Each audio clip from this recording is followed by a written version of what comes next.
ม่นอนก่อน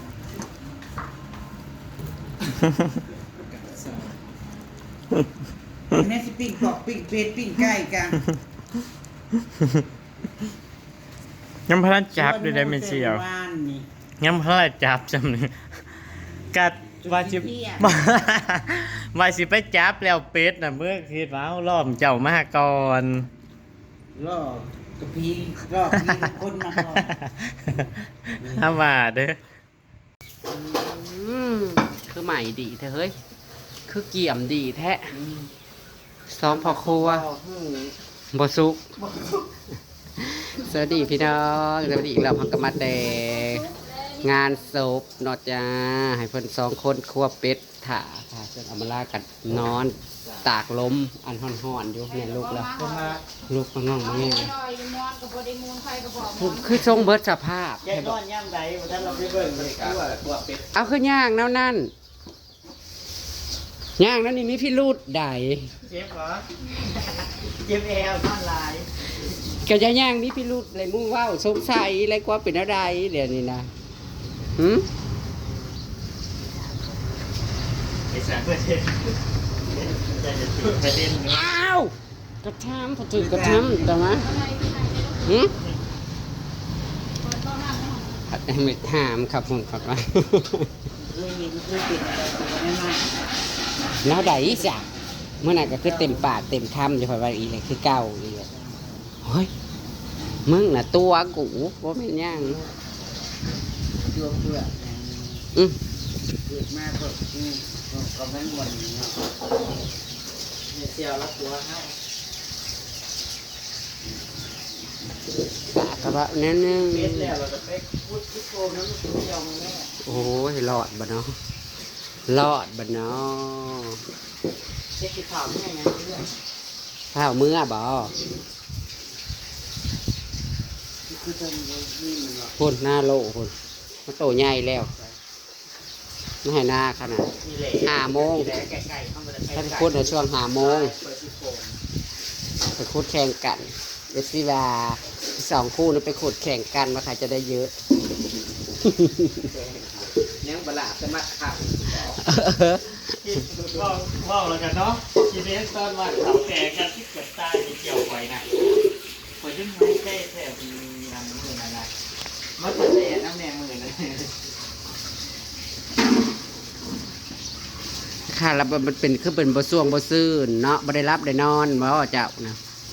เป็นเลยอยู่ไปใส่ยาตื้มอีกซะไปใส่ตื้มอีกบ่ยานะ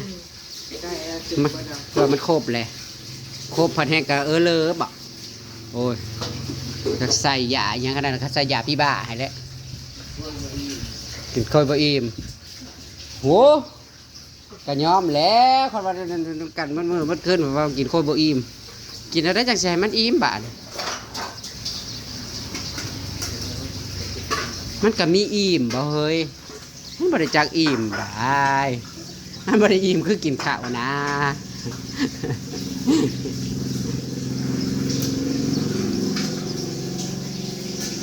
แห่กับFCเนี่ยเมื่อคืนเบิ่งผู้จนคนลูกอันได้เบิ่งคลิปอันถ่ายเพิ่นว่าเบาเสือน่ะคือลูกชายเพิ่นลีลาท่วงท่าทางการเว้าหยังน่ะกะ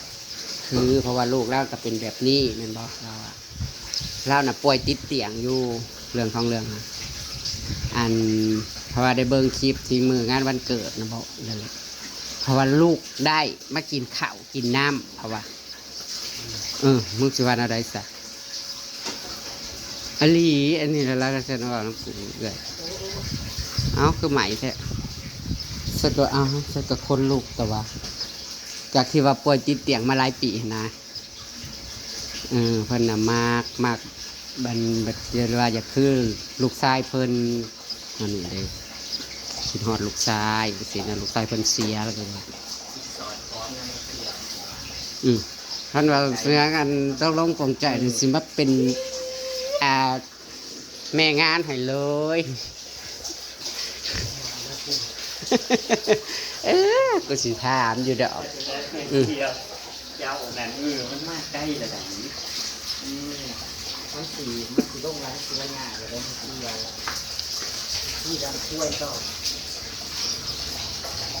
โอ้ยยังว่าทันได้สุกซ้ำโอ้ยคือสิหิวแหละเนาะจะได้สวงซื่นแหละบ่พอครัวกับครัวเป็ดตัวเดียว2 ชั่วโมง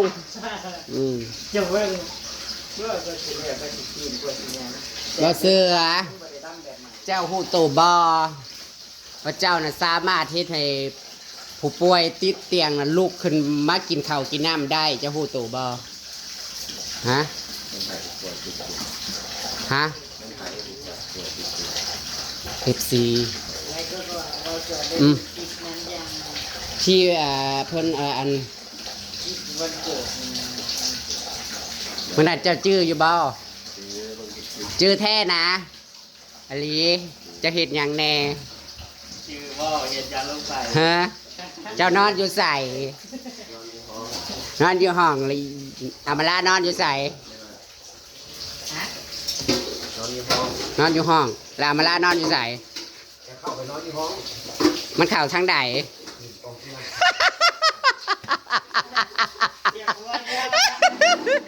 ยังคือเป็นแนวนั้นฮะ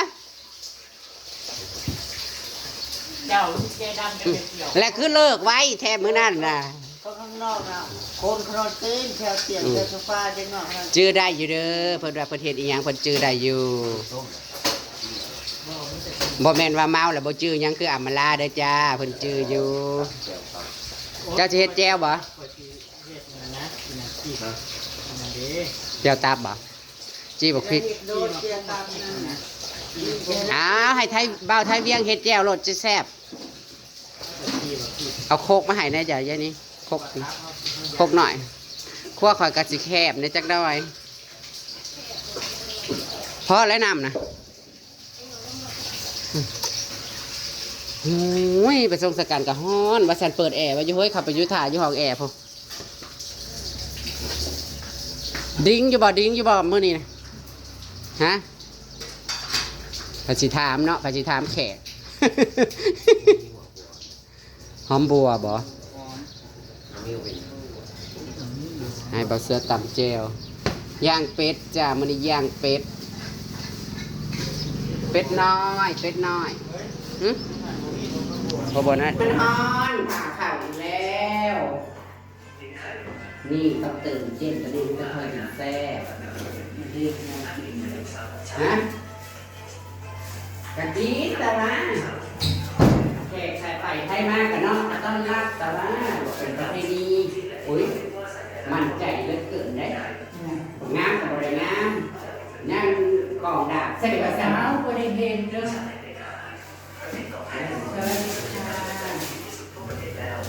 สวัสดีค่ะยังอยู่บ่คะตายแล้วเหลือแต่วิญญาณใจสิกะคันกินตัวเองนะสิแม่นาฮักนานาพอเราไปกินยังกันยาอักขานายใช้หัวพระสุธานร้องไห้ยังไม่มันเกี่ยวกันกับยังกับคุณแม่ป้ายุ่งเหมือนไงรวมแสงฟ้ามานาทีมึงบอกแม่สายก็ลองเพลงแม่ก่อนตายจะหึงแล้วไปซื้อมะม่วงมาเอาดีกว่าคุณแม่สามแต่เจ้าอะไรแสบวันนี้ข่าวถูกเลข50 บาทก็ได้ใส่บ่ได้ไปใส่ไปเลยนี่ขั้นกวนซื้อเลขแล้วเลขเทมงตอนน่ะเอามันออกมา3 เถื่อของเขาเสี่ยวมึงบอกเฮ้ยของคันที่ป่าอยู่นากี่ดอกไม้หลายจนได้ปลาขาวคุณไปซื้อในหางโม่มันคนแต่แกมันนั่งไปเลยบอกซื้อเนี่ยเล็กเรือเป็นลายเขาไม่เอาแบบนะที่ไหนมา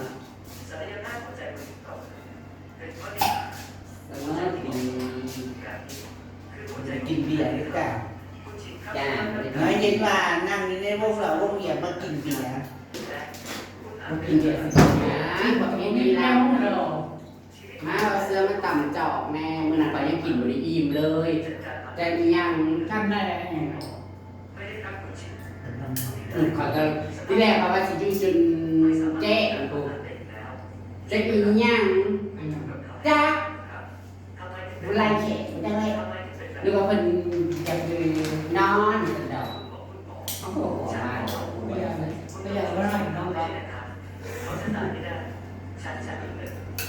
แล้วก็ตัวนั้นเขาก็เห็นในลำโพงกูลืม ซื้อกับเส้นอันแน่เสร็จกับเส้นแสบไปทางมือทางพื้น มันบดแจ้งเตือนกูอันนั้นเครื่องตัวนั้น แต่ชอบเครื่องอันเดียวกัน โอ้มันไม่ได้ขึ้นสัญญาณนั่นน่ะโทรไปเครื่องบริษัทรู้กันแล้วเสร็จกันแล้วนายเป็นเรื่องบอกมาพอเห็นพลากับจิตเจี๊ยบเขาว่า อยู่ที่ไหนไหนว่ามีแนวตอบรับเป็ดกันย่างแล้วก็ให้กิน เรื่องมันเกิดของมัน แล้วก็ให้กินที่ท่าขาว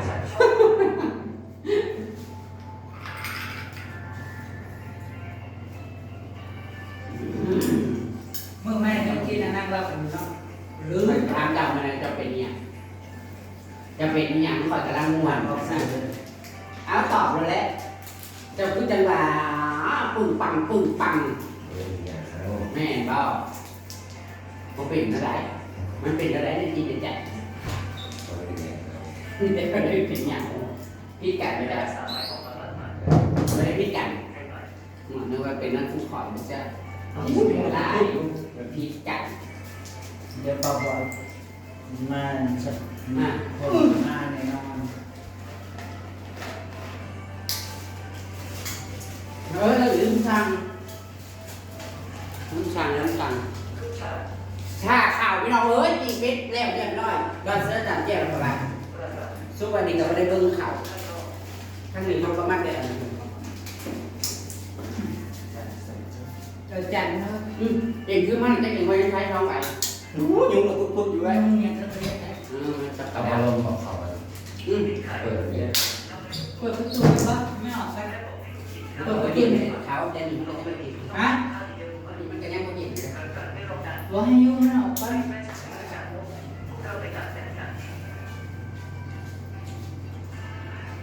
เปิดเพียงไว้ลายนี่เลย เนี่ยซอสเนาะปีนึง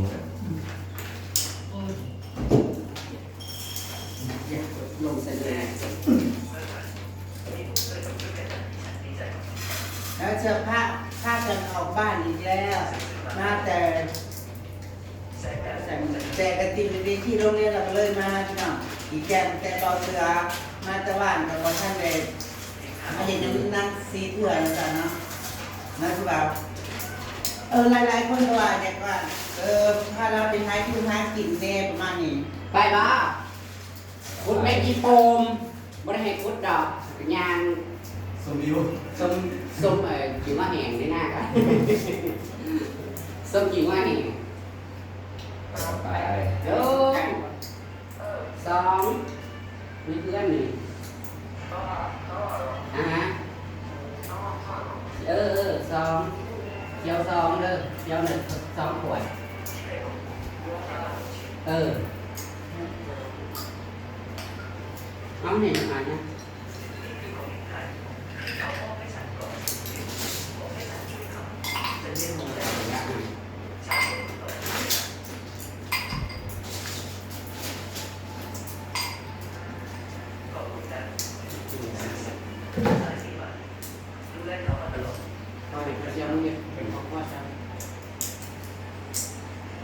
อยู่เงินตามเป็นก่อนเขาเงินปู่ออกงานหลังงานหลวง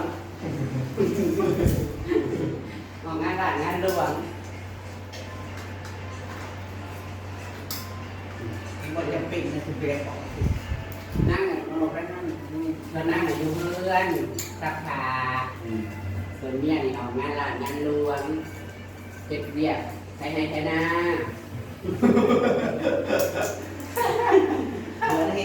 บ้าน อันนี้คือชีวิตของกูของข่อยเด้อ วันอยู่เมื่อสักอาที่บ้าน ปวดเพื่อนกันนะ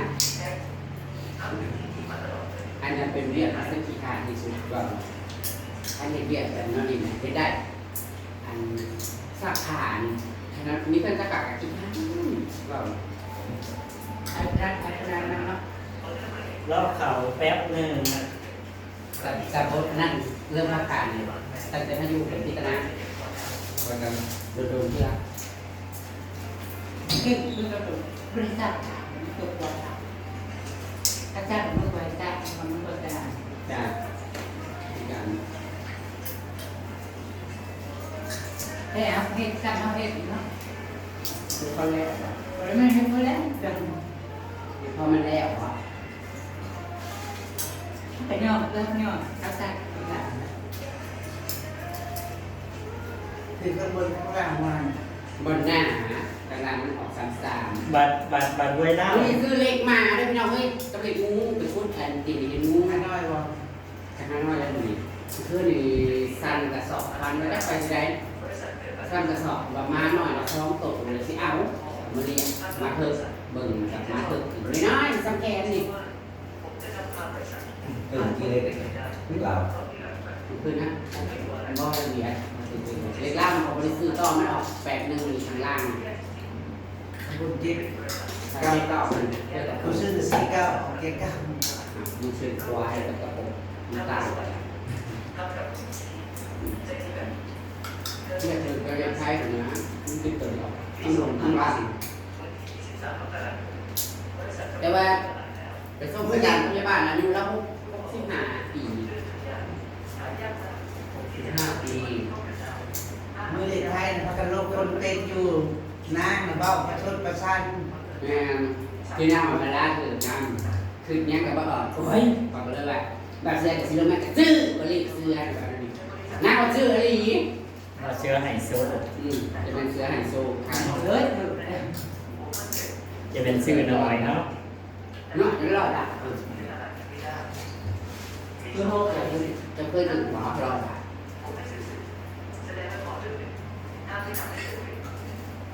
มันจะเป็นเทปอันนี้นี่งานขนาดจะได้เลยจะช่วยตามดูเลยเด้อเป็นว่ากระไดเพราะนั้นมือนี่ก็ยังบริยากกันเข่า เฮ้ยว่านไปงานทุกแคนแบบนิ่งเพิ่นไปเจอคลองแท้ที่เอื้อยมันเองมันแห้งจริง ยอมปะก็เล่าอันนั้นมาเลยเราเมามาแล้วแต่มือก่อนเนี่ยมันงอมมาเลยเนาะ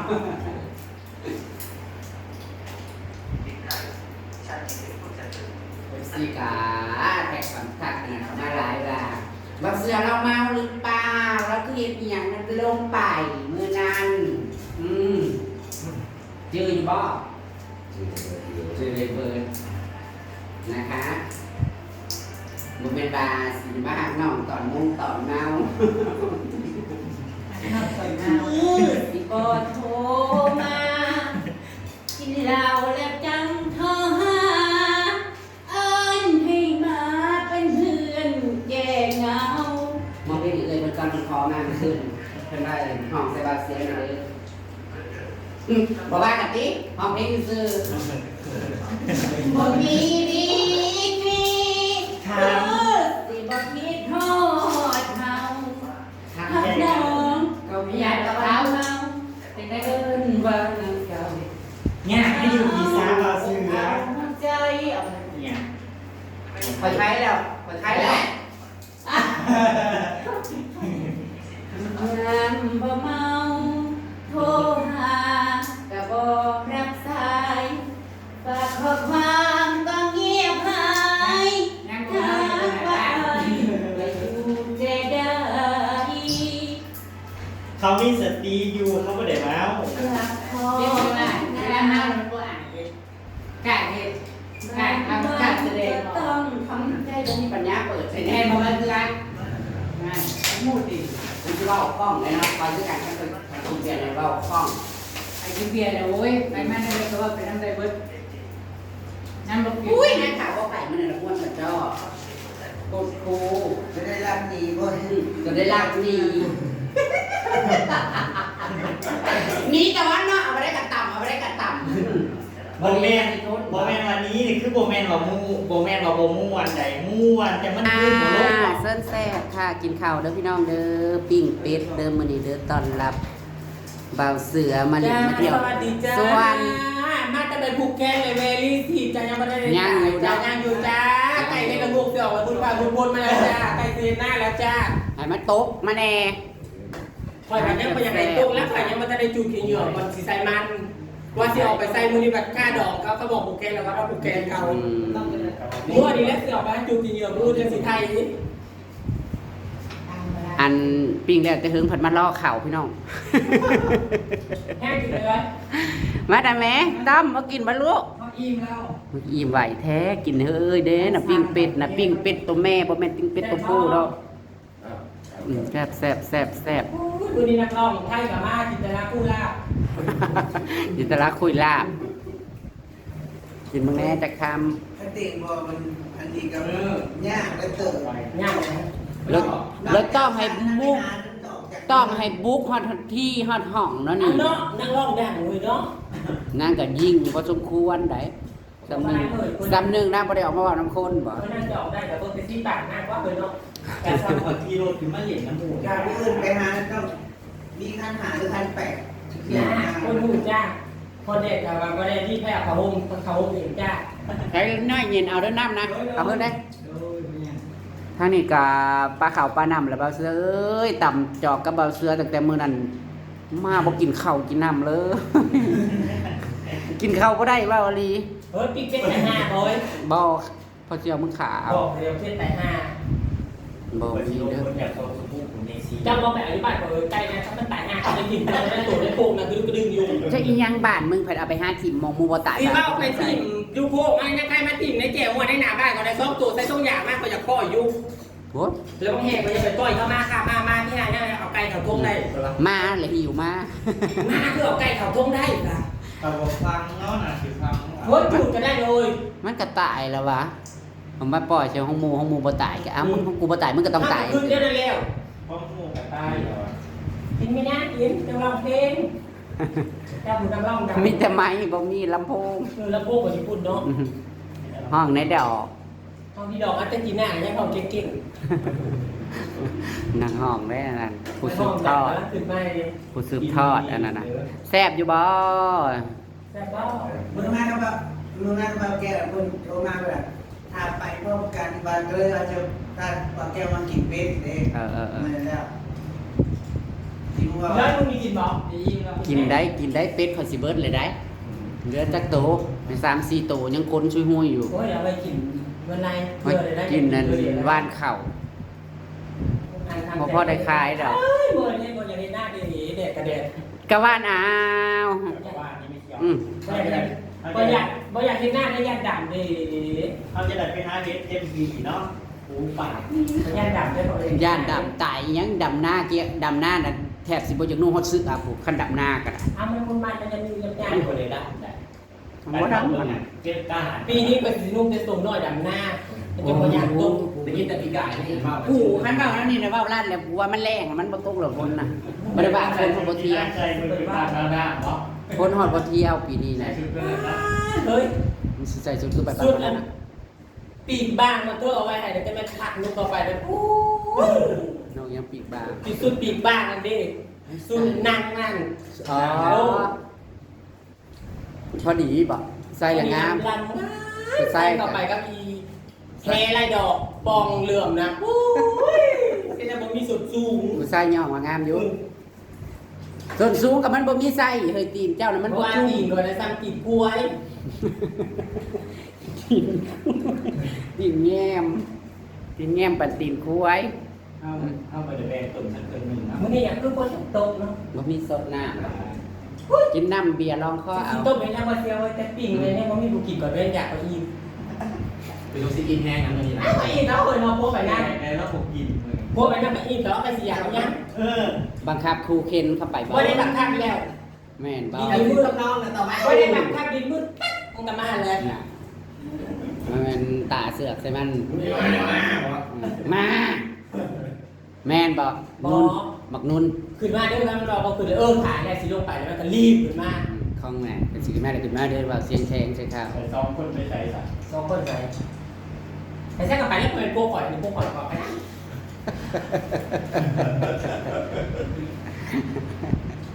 จังแม่นเนาะนึกว่ายังงานอีเวนต์ก็แล้วบ่ทั่วอยู่ตั้งไว้อันนี้รอ ถ้าเราเปิดมองหน้าเกิดตั้งแต่พ่อโซได้แต่ว่าพนักงานคนเก่าตั้งแต่ปี1900 นี่จะมางามหึงแท้จะมางามคงทน เรื่องงานบริ ที่ ษัท งาน เก่าง านเลยถึงว่าลูกได้ก็ได้กินเบิร์ด มันเมื่อวานถ้าเกิดมันคือผ่านนั้น กินกันแต่สิยากก็น่าต้มกินแต่ที่แบดออมแอมไปนะหว่านะบ่ได้ไปกินที่อื่น บ่ได้ได้ยินแต่พูดร่วมกันนั่นแหละแต่แม่ก็ยิ่งไปลองใช้โรเป็นอย่างนั้นไม่ ล ได้ ง ไม่ได้ ลงกับเอ้ยกรรม ยังมาว่าเรื่องโพลโดยจังในมันจะสืบให้ผู้บริขี่รถไก่มาต้มก้นซะนั่นจังหวะขี่รถไก่ในเดือนเที่ยมันต้มเที่ยมันต้มก้นซะซะกับบอกว่าคนอยากเดินซะกับบอกว่า พ่อยันลูก นะครับบอกว่ากินแต่พอยันลูกไม่เสี่ยว จ้าแม่ได้ไม่แน่แม่จะมาถือเด้อ กันหลานเลนมันเกิดมาเป็นไงท่านนี่ก็ได้คันบ่กระต่ายก็ได้กิน หลอดกินเบิร์ดด้วยสมัยว่าฮีมาในว่าไทยฮีกินอยู่ได้บ้างฮีคุ้มบ้านตัวเองบ้านอื่น เอาไปทางอื่นเลยบ่เว้า บ้านอื่นกับบ้านนี้คือตัวฮีไปคุ้มบ้านตัวเอง มันคือนางขาวได้มีว่าไทย มีบ้านไทยอยู่ในบ้านตัวเองเลยจูเลยบริสิแตกงานงานถ้าไปไทยบริสิแตกได้ดีแล้วด้วย ไม่เสี่ยวตุยสะร้องหามือ กินอิ่มละการิงกันสัก2-3ป่อง เข้าไปเบิ้งกับพ่อเนี่ยพ่อเจ้าใจขาดตายพ่อเจ้าเขาเขานั่งไปเบิ้งเจ้านั่นแรงๆแล้วก็เสียนผ้าเบาเสื้อไปกุดจิโปมจิรอมาปนมาแรงพี่น้อง แม่จะรู้ถึงสองคนเก่าหูละสิโบย โอ้ยเขาเยื่อเอาเมื่อเลยตลอดมึง มันยังบอกมันยัง โอ้ยต้องจอยเขาลูกใครเขาไปเยอะกันแท้แต่เรามันครึ่งเงินจอยไปในร้านเงิน2 คนตุกปุ๊บ ผมอยู่พี่นะนั่นไปคุดมันยังบ่แข็งซ้ โอ้ยมันไทยไปเลยเฮ้ย ำบ่บรรณวานะมันออกก้อนแม่งขนุนนั่นโอเคเนาะพี่น้องคลิปนี้ก็ยาวพอสมควรเลยเด้อจ้าตอนรับขับสู่แขกบ้านแขกเมืองกันโดยปิ้งเป็ดเด้อจ้า เพราะว่าก่อนจะรู้ว่าจะกลับเป็นแล้วก็เลยส่วนรอดมันถึงหอดแต่ว่าก็ไม่ได้กินอะไรอีกจ้า ตามคลิปหน้าก็แล้วกันเด้อจ้าขอบคุณเบิร์ดสุขคนอยู่ดีมีแฮงอยู่ดีกินแซ่บอยู่แจ็บกินนัวไปแล้วจ้า แต่ว่า